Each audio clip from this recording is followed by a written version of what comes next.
Abusia Deputy Directions Dr. Rashid Tango Computer Man was 7 seat NDC call for 7 seat, and these pieces are wanted by the law. And one thing is they have been running from the law, which is the courts.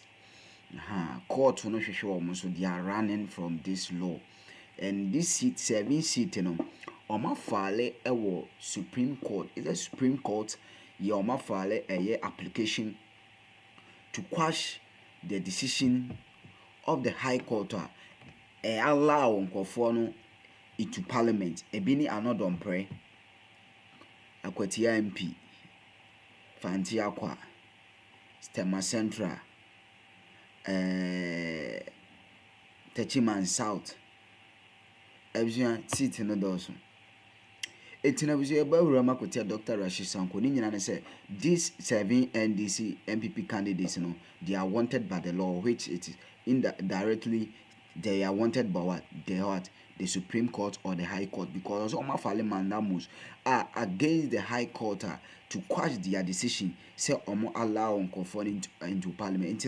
As it stands now, the latest info is the 7 seat of a year NPP or Omubura a year Parliament. The High Court are a more musa a year assurance and all mutim nikorano or ma file application to quash that decision to make them exit from Parliament so that they can go the right channel and battle for the seat. You Dr. Rashid Tanko a computer man. God bless you.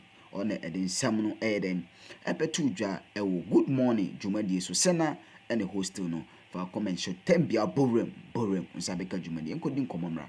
God bless you. Because they supported this initiative. Initially, we had resistance. This exam thing that you are bringing, when they saw the results coming out, then they said, we are now seeing the reality that this election is not the normal election we used to go. Okay. And they saw it, that we were exhibiting it publicly for people to see the behavior of this electoral commission, the preparation they were putting in place to rig the election for NPP. So when they were saying they will break the 8, they knew what they were doing. But they didn't know that there are people like Omani Boama and his Eagle Eye group who were very ready for them and well prepared. And people were ready to sacrifice their academic distance and other things, their public life to do this job. And it paid. It paid. It paid. Look, I always, you see, Emma Hardcaster. She was one of our trainers. I see. She was one of our trainers. CJ, the former CJ. Yeah. AG. The former AG. The former AG. Marietta Bro. These were our trainers who came and wrote exams. Oh, they themselves wrote exams? They wrote, I mean, these people I'm mentioning to you, they all wrote exams. This high group of people. All our lawyers that you see, NDC, the high, Basit Bamba. He sat in our class. Prof now. Prof wrote exams. Are you surprised? In fact, he scored 97 over 100. The man is a crack in the election matter. I'm not surprised he's always dealing with this election petition matter. I have all their distance. They were our trainers, wrote exams. So if people like that came and sat in the classroom to write exams and deploy into the rural areas. You see Bantama, after election, Bantama, they said there was jubilation. There was jubilation in Bantama. Yes. Although we didn't win that place, but there was massive jubilation. MFA Hardcaster was the lead in that constituency. We sent her 2 times to go and train the people there and deploy her back as a rep of the election directorate and a lawyer to that constituency on the election day. She was there on the election day? On the feet. Once I was in the field, she was calling me and I was giving directives and we're firing missiles all over. And they brought down the rigging machinery of NPP in Bantama and up the votes of NDC. Over 10,000 NDC votes up across that time. That was why they were jubilating. That was the brain behind it. So people don't know what the directorate did behind the scene and people who led the charge in the field. Some of them, I sit down and look at them and say, they left the comfort of their home, send them to interior villages, go and train. Some of them were on motorbike. How they have videos and that? You will laugh at that. These are our ladies being jeans. They put them on motorbike, community to train agents. That the victory didn't come on silver platter. It was a well thought plan, strategy put together. And it seems the objective of your plan was at least the NDC must get the votes that are due them. And the NPP must also get exactly what due them. Okay. Our plan was that we are not going to rig the election. Nobody should also rig the election. Let Ghanaians decide who they want. Proper votes. 100 people have voted. That's 100. NDC, we have gotten 80. NPP, take your 20. That's what the Ghanaians say you should take. Don't go and overturn the whole thing and use soldiers to misbehave, and then they will now use our 180 for you and say, NDC, take this one. That was our strategy, and we succeeded in that. But then what happened? Yes. Because now, how many seats are left outstanding now? Oh, we are chasing about 7 now. 7? Yes. And of the 7, and I'll start from Ablekuma North. Yes. What's the status of Ablekuma North? What happened? Ablekuma North, unless the Supreme Court decide, they've granted us leave to serve them using substituted service. Okay. Because they are fugitives. They are running away from the NPP candidates. You see them go and stand in Parliament and stand in the candidate house and talk as if wild dogs are barking at people. The law is looking for them. They are running away from the law.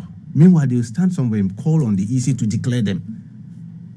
These are the group of people we are dealing. They don't respect the legal system of this country. We have filed a suit at the Supreme Court, a statutory trying to quash the decision of the High Court that allowed them to do that thing they did over there.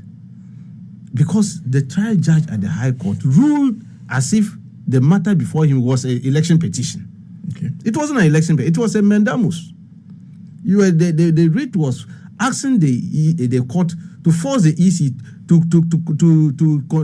carry out an exercise that they are refusing to carry out their own mandate. But the EC had carried out this exercise.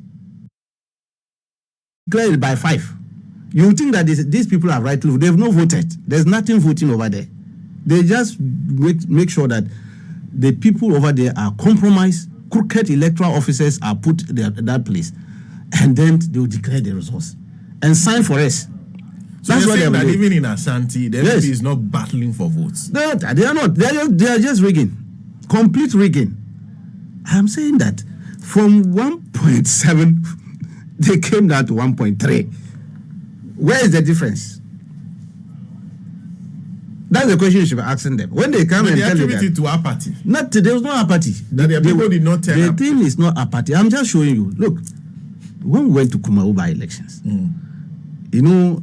leadership didn't want to go because that if we go, then we said no. We just lost election 2020, and we strongly believe these guys rigged the election.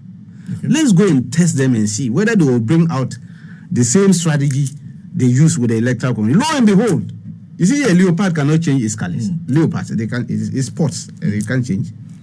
They brought the same thing. In Kumawu, they are stronghold. They are stronghold. Okay. The same soprandi they use for the 2020 election, they brought it there. The first day we caught them. Fake pink sheets. They brought fake pink sheets.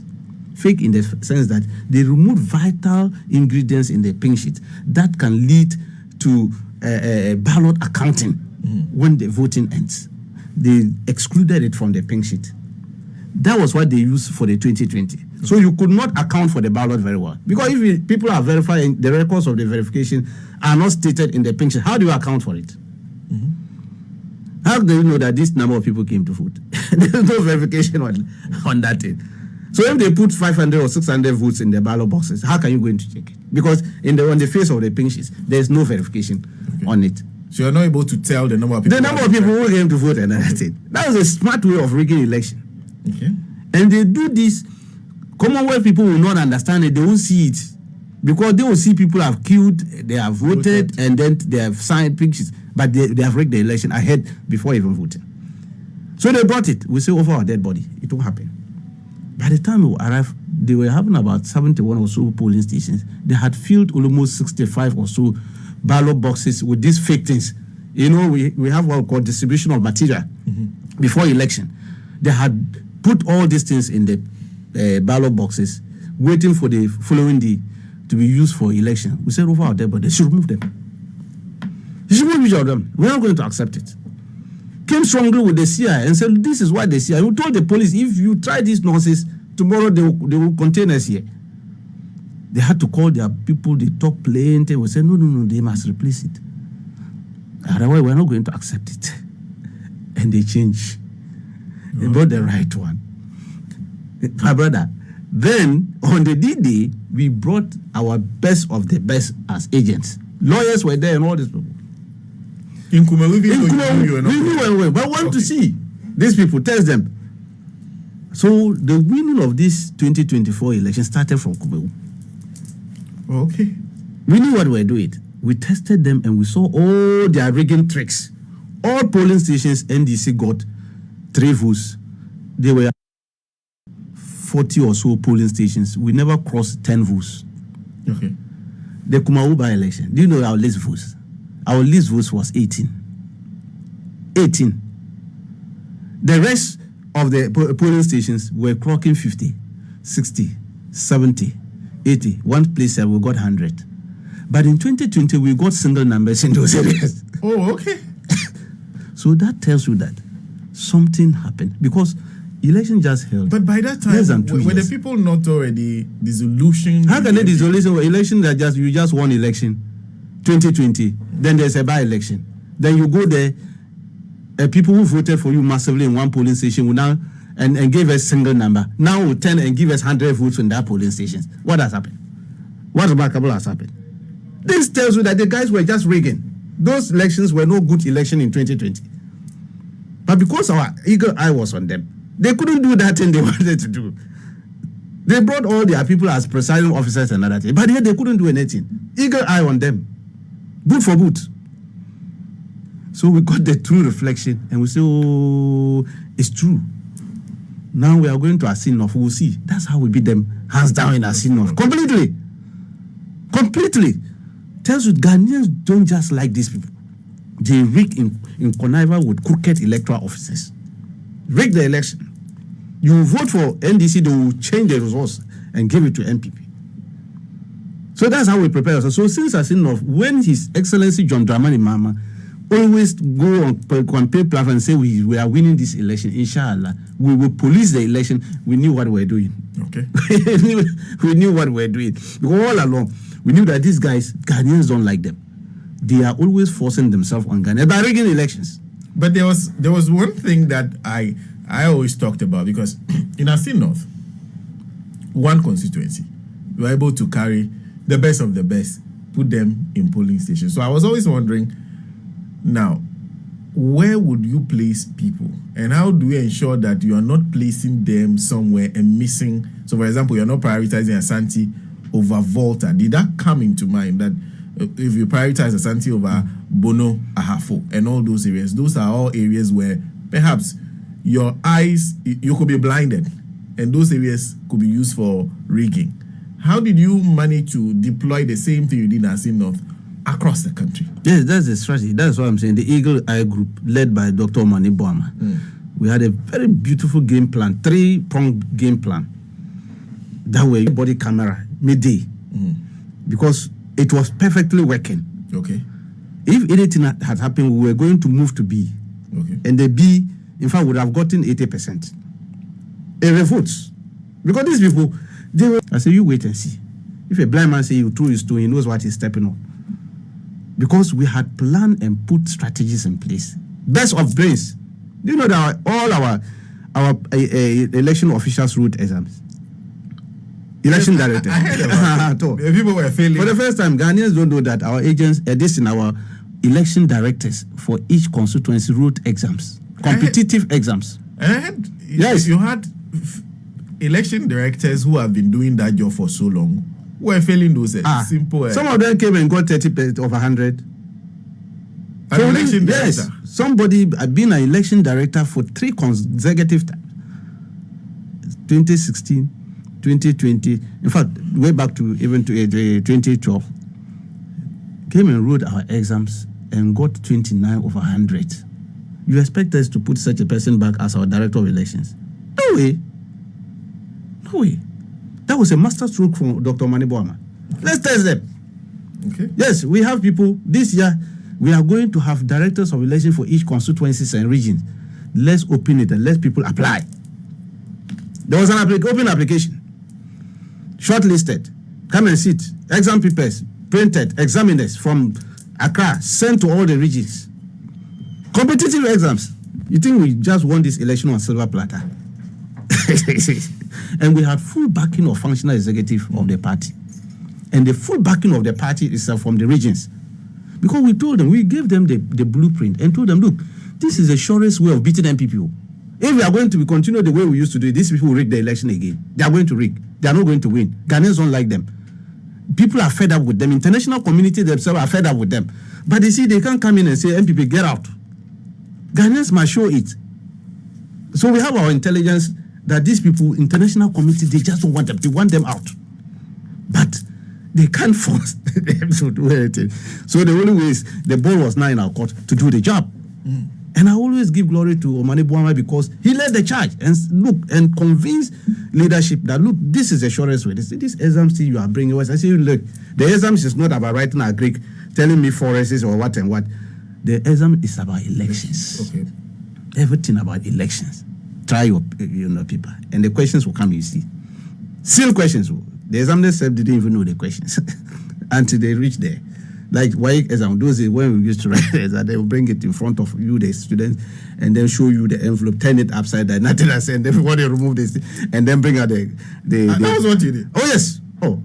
Asa, the thing I said, we have a long story to put that together in Ghanaians way.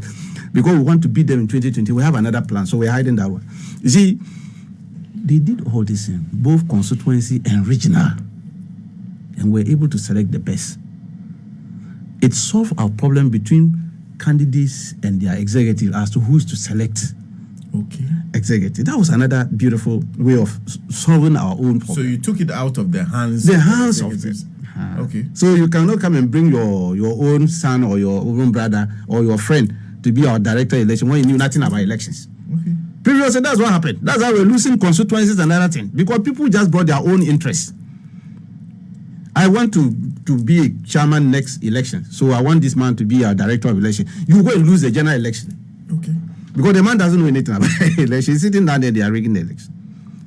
But this, it didn't happen. They wrote exams. Those who... So for the first time, the election directorate at the national level took control of deciding who represent them at the constituency. At the constituency and region. Okay. Yes, that's what we did. Through competitive people not exams. Offended. You know how politics works. Offended. Go and show your grief on the paper. We want to win. We told them we have to win this election. If an MP wants a particular person to bring the person to write, the person come and write the exams. Okay. If the chairman wants a particular person, let him come and sit in the exams. The exams will resolve the matter. And the marking was too transparent. You are sitting there, we mark and show you your paper. This is your mark. If you have issues, raise it. They will give you the marking scheme. These are the answers. What you are raising, you are out. Fill completely. Oh yeah, step aside. No wahala. If after the end of the exams, if there was a tie, two people have passed over 70%. In fact, the pass mark was 70 over 100. You have to do 70%. But these exams, the pass mark is always 50. You think to get 57.7% is a yeoman's job? It's not a small thing. They have to get 70%. Ask them, they will tell you. Get below 70, you are out. This was very competitive. And we got the best of brains as constituency directors of elections. It solved problems, no difficulties. Only some few constituencies with challenges. We brought them to the national and made some of them to rewrite their exams again. Okay. And remark their scripts in front of senior party officers to resolve the matter. That's why you didn't hear any conflict over who become our regional directors and all these things. It was a masterstroke. We didn't stop there. Even trainer of trainees who were going to train our party agents, they wrote exams. Professors. Those who were professors from universities, lecturers and all the accountants, we brought them to party office and made them to write exams. So if you think NDC just won the thing on silver platter, a professor who is a lecturer for several years came and wrote exam on elections. And those who failed... Abusia Shedumedi na like if I comment show e be de brand akaman Dr. Rashid Tanko chere say Electoral Commission yenda wo hihye se nkobe kwad obewie mu no anya adwuma by ono no Dr. Rashid omafale application a omo de Quash the decision of the what of the High Court oma say NPP for kwan a omo de bora emahye bedwafia omo misbehave omo misbehaving. Abusia, this is Dr. Rashid Tanko ono ene this answer no to Abusia, say you made like God bless you.